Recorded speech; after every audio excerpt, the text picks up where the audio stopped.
Hello, YouTube. My name is R.W. Bivens, and I will be your host for this, the debut episode of Mancave Museum, sponsored by Nervous Entertainment Group. This is a show and a series focused on telling the stories behind the games as we know them today.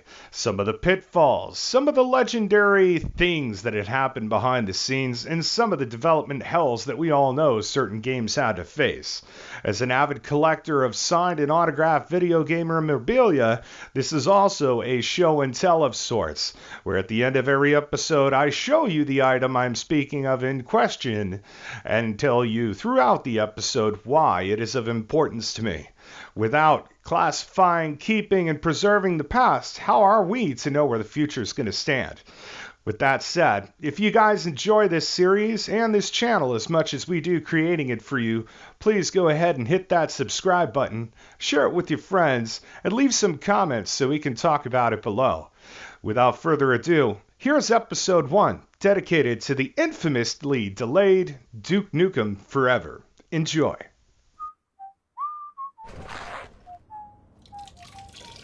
This is taking forever. Time to stop pissing around and get this big guy back into action.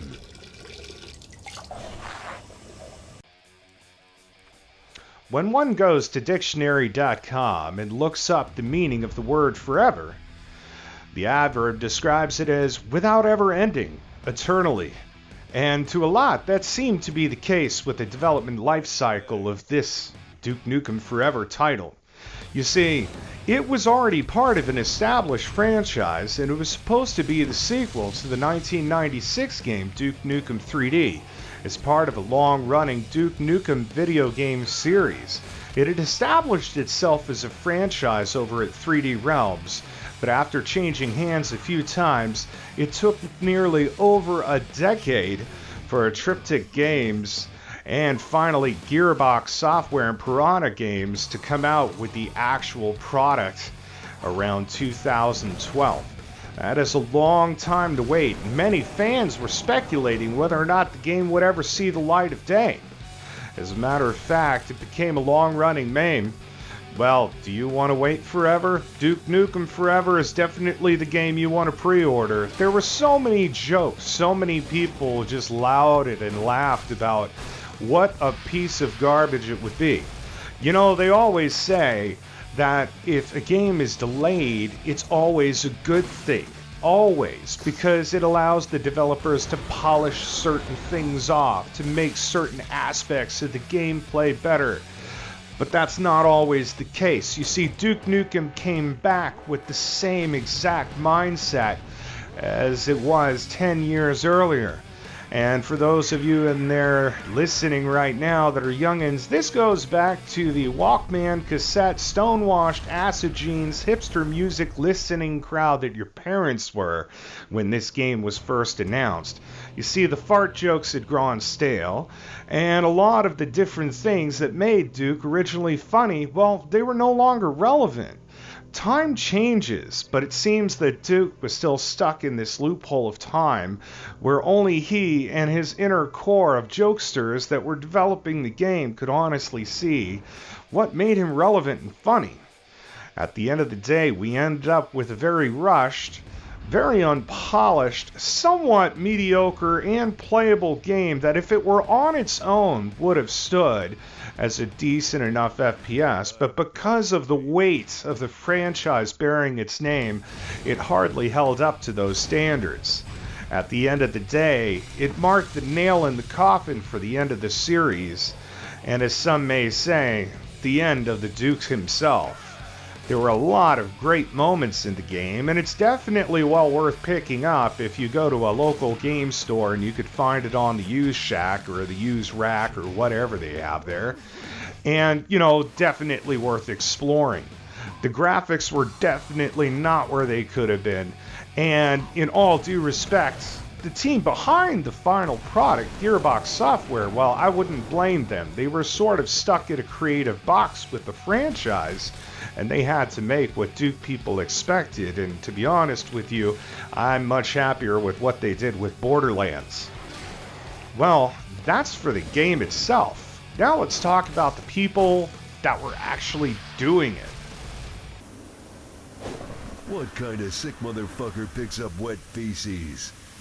The voice of the Dukester himself and all the previous iterations, they were all hinting at something coming. So now it wasn't just a matter of whether or not the game was even going to happen, but when. So the big day came. The game is finally released. It's out there. You buy it on store shelves. And it actually got somewhat of a decent reception. Although I think the majority of people that were out there looking at it were speculating and saying, well, geez, what can 10 plus years in development hell produce? It's almost like wanting to see that last dodo bird fall to its death before extinction. A lot of people were hating on the game at that point. Even a lot of the hardcore Duke Nukem fans, myself included, were really wondering what the future of the franchise would hold, or if it was going to bring anything fresh to the table. I'm actually looking at an article here where the Duke Nukem voice actor started slamming clueless critics. John St. John wrote off the negative reviews of Duke Nukem Forever as coming from clueless critics. You see, that may have been the case in the 90s when the game was first announced, but the industry changed. And as I said before, Duke Nukem didn't change. What works then may not always work in the future. This is why you see a lot of today's major studios adapting to the times.